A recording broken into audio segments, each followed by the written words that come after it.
Arga, pemuda berusia 22 tahun, baru saja tiba di Jakarta untuk memulai kehidupan barunya sebagai mahasiswa di universitas ternama.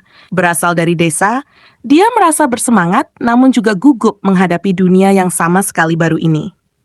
Sebagai anak sulung dari 3 bersaudara, Arga tahu tanggung jawab besar yang ia emban untuk sukses di kota besar ini. Dia tak ingin mengecewakan orang tuanya yang bekerja keras untuk membiayai kuliahnya. Setelah beberapa hari mencari tempat tinggal, Arga menemukan sebuah rumah kos yang kelihatannya nyaman dan cukup tenang. Kos itu dikelola oleh seorang janda berusia 40-an bernama Bu Sarah, yang memancarkan aura elegan dan misterius. Ketika pertama kali bertemu Bu Sarah, Arga merasakan sesuatu yang aneh. Wanita itu memiliki kecantikan yang memikat, meski usianya tak lagi muda. Tatapannya begitu dalam, membuat Arga merasa sedikit gugup. "Selamat datang, Arga. Saya Sarah, pemilik kos ini. Saya harap kamu bisa merasa nyaman di sini," ujar Bu Sarah dengan senyum ramah. Namun ada sesuatu dalam senyum itu yang membuat Arga tak bisa lepas dari pikirannya. Kamar yang Arga tempati berada di lantai 2. Dari jendela kecil kamarnya, ia bisa melihat halaman belakang yang dipenuhi tanaman hijau. Meski sederhana, rumah kos ini terasa sangat tenang, seolah memiliki kehidupan tersendiri. Setiap malam, Arga seringkali mendengar suara angin berbisik melewati pepohonan, menambah kesan misterius tempat itu. Hari-hari berlalu dengan cepat. Arga mulai terbiasa dengan kehidupan barunya di kota. Namun, satu hal yang terus mengganggu pikirannya adalah perhatian berlebih yang ia dapatkan dari Bu Sarah. Setiap kali dia pulang dari kampus, Bu Sarah selalu ada di ruang tamu, menyapanya dengan senyum hangat dan menawarkan makanan. Awalnya, Arga menganggap itu hanya keramahan biasa. Namun, semakin hari, perhatian Bu Sarah terasa semakin intens. Suatu sore, ketika Arga pulang terlambat karena tugas kampus, Bu Sarah menunggu di depan pintu rumah kos. "Kamu pasti lapar, Arga. Saya baru masak rendang. Mau makan dulu?" tawarnya dengan suara lembut. Arga merasa canggung, tapi dia tidak bisa menolak keramahan itu. "Terima kasih, Bu. Tapi saya nggak mau merepotkan," jawab Arga sambil tersenyum kikuk. "Ah, tidak merepotkan sama sekali. Saya senang masak untukmu," ucap Bu Sarah sambil menepuk lembut bahu Arga. Sentuhan itu sederhana, tetapi cukup untuk membuat Arga merasakan sesuatu yang berbeda. Semakin hari, perhatian Bu Sarah semakin terasa berbeda. Dia seringkali menanyakan kabar Arga, bahkan berbicara tentang hal-hal pribadi. Pada suatu malam, ketika penghuni kos lainnya sudah tidur, Bu Sarah mengetuk pintu kamar Arga. "Maaf mengganggu, Arga. Saya lupa mematikan lampu di halaman belakang. Bisa bantu saya sebentar?" Suaranya terdengar halus, hampir seperti bisikan. Arga tak bisa menolak permintaan itu. Mereka berjalan ke halaman belakang bersama-sama, dan suasana terasa sangat hening. Lampu-lampu kecil di sepanjang taman menambah kesan romantis yang aneh. Setelah mematikan lampu, Bu Sarah memandang Arga dengan tatapan yang sulit diartikan. "Terima kasih, Arga. Kamu selalu bisa diandalkan," ucapnya dengan senyum tipis. Ada sesuatu dalam cara Bu Sarah memandang Arga yang membuatnya merasa canggung, namun juga tergoda. Di satu sisi, Arga tahu bahwa perhatian ini tidak seharusnya berlanjut. Bu Sarah adalah pemilik kos, seseorang yang jauh lebih tua darinya. Namun di sisi lain, perhatian yang dia terima dari Bu Sarah membuatnya merasa dihargai, bahkan diinginkan. Arga perhatian berlebih dari Bu Sarah mulai mempengaruhi kehidupan Arga. Di kampus, dia mulai sulit berkonsentrasi. Pikirannya selalu melayang pada sosok Bu Sarah, senyumannya, caranya berjalan, dan bagaimana dia memperlakukan Arga dengan begitu istimewa. Arga merasa bingung. Dia tahu bahwa godaan ini berbahaya, tetapi dia tak bisa menghentikan perasaan yang semakin tumbuh di dalam hatinya. Pada suatu hari, ketika dia sedang duduk di ruang tamu, Bu Sarah tiba-tiba duduk di sampingnya. Mereka terlibat dalam percakapan yang lebih dalam dari sebelumnya. "Kamu tahu, Arga, setelah suami saya meninggal, saya merasa sangat kesepian," kata Bu Sarah, suaranya terdengar rapuh. "Saya tidak punya siapa-siapa lagi di dunia ini selain anak-anak kos seperti kamu. Kamu membuat saya merasa muda lagi." Arga terdiam. Ada rasa iba yang muncul di hatinya, tapi juga perasaan bersalah. Apakah perhatian yang dia berikan kepada Bu Sarah benar-benar tulus, ataukah hanya dorongan emosional semata? "Saya tidak tahu harus berkata apa, Bu," ucap Arga pelan. "Jangan merasa terbebani, Arga. Saya hanya ingin kamu tahu betapa saya menghargai kehadiranmu di sini." Arga duduk di tepi tempat tidurnya, sementara Bu Sarah menatapnya dengan sorot mata yang sulit diartikan. Dia merasakan campuran ketakutan dan kegelisahan dalam dirinya. Arga sadar, Jika dia membiarkan momen ini berlalu tanpa bertindak tegas, dia bisa kehilangan kendali. Namun, dia juga menyadari daya tarik yang begitu kuat dari sosok Bu Sarah, seorang wanita yang lebih dewasa, yang selama ini memberikan perhatian yang lebih dari sekadar keramahan. Perasaan di hatinya berkecamuk, antara keinginan dan rasa bersalah.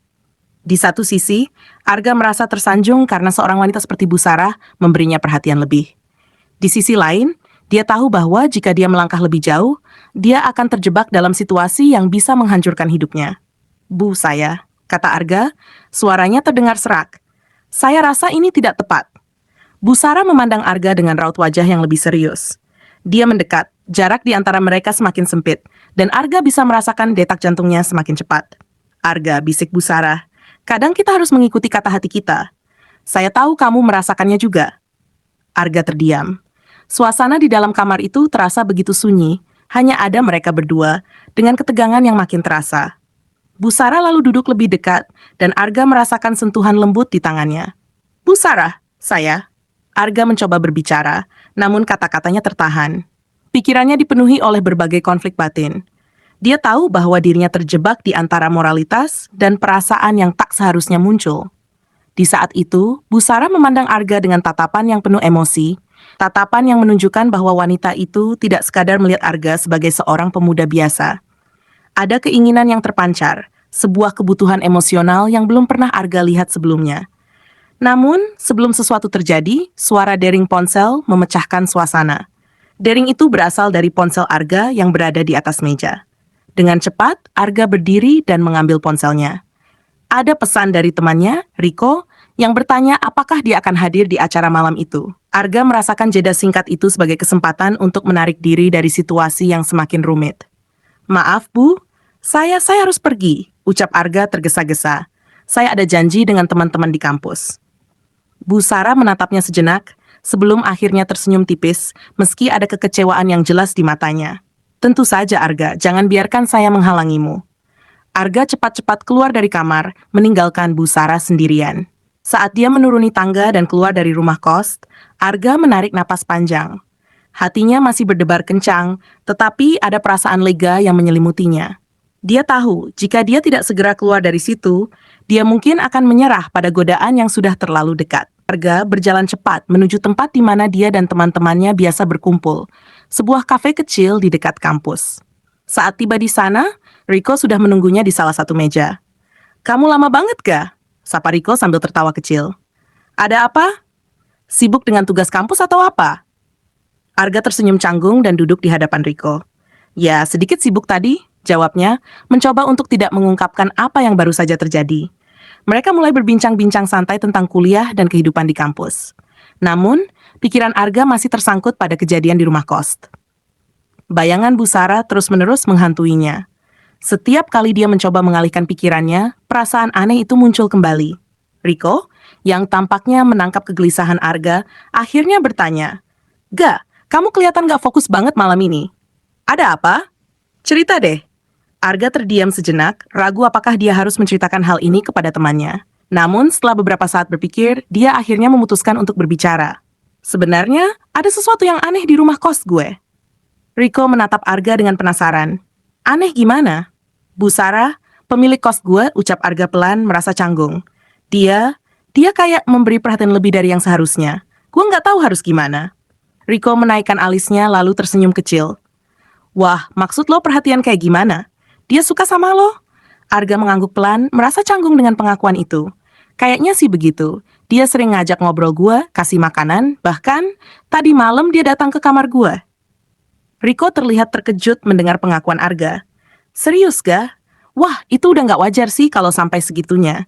Lo harus hati-hati, bro." "Makanya gue bingung, Rico. Gue nggak mau bikin masalah, tapi di sisi lain, gue juga nggak bisa bohong kalau gue sedikit merasa tertarik," kata Arga dengan suara lirih. Rico menghela napas panjang. "Dengerin gue, ga? Lo masih muda, masa depan lo masih panjang. Jangan sampai keputusan lo sekarang merusak semuanya. Gue tahu lo mungkin tergoda, tapi hubungan kayak gitu nggak akan membawa kebaikan." Kata-kata Rico membuat Arga berpikir lebih dalam. Dia tahu bahwa temannya benar. Meski ada ketertarikan yang sulit dijelaskan, Arga harus memikirkan masa depannya. Dia tidak bisa membiarkan perasaan ini menghancurkan semua yang telah dia bangun. Setelah malam itu, Arga berusaha menjauh dari Busara. Dia mulai menghindari percakapan berlama-lama dan sebisa mungkin tidak pulang terlambat agar tidak perlu bertemu Busara di ruang tamu. Namun, semakin dia menjauh, semakin Busara tampak berusaha mendekatinya. Perhatian wanita itu semakin terlihat jelas, dan Arga semakin merasa terjebak dalam situasi yang sulit. Pada suatu malam, saat Arga baru saja pulang dari kampus, Busara menunggunya di depan pintu kamar. "Arga, kenapa kamu menghindar dari saya?" tanya Busara dengan nada lembut. Namun, ada ketegangan yang tersembunyi dalam suaranya. Arga terdiam. Dia tahu bahwa dia tidak bisa terus-menerus menghindari situasi ini. Dia harus berbicara jujur kepada Busara, meski itu berarti harus menghadapi perasaan yang sulit.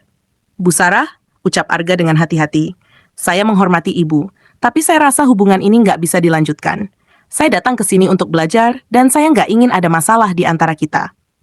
Busara tampak terkejut mendengar kata-kata Arga.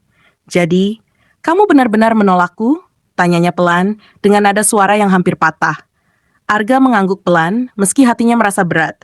"Saya nggak mau menyakiti perasaan ibu, tapi saya harus fokus pada kuliah saya." Busara menunduk, seolah merenungkan kata-kata Arga. Setelah beberapa saat, dia menghela napas panjang. "Saya mengerti, Arga. Mungkin saya sudah terlalu jauh melibatkan perasaan saya. Maafkan saya."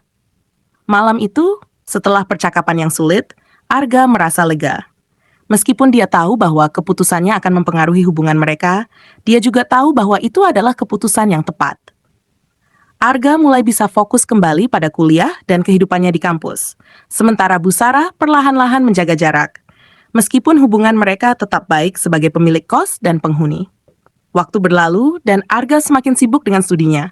Pengalaman yang dia alami bersama Busara memberikan pelajaran berharga tentang godaan dan tanggung jawab. Dia belajar bahwa dalam hidup, godaan seringkali datang dalam bentuk yang tak terduga. Tetapi bagaimana kita menghadapinya akan menentukan masa depan kita. Arga menyadari bahwa meskipun ada ketertarikan emosional, menjaga jarak adalah pilihan terbaik. Dia berhasil melampaui godaan itu dan tumbuh menjadi pribadi yang lebih dewasa. Hubungan dengan Busara tetap berjalan, meski kini dibatasi oleh rasa saling menghormati dan pemahaman bahwa ada batasan yang tidak seharusnya dilanggar.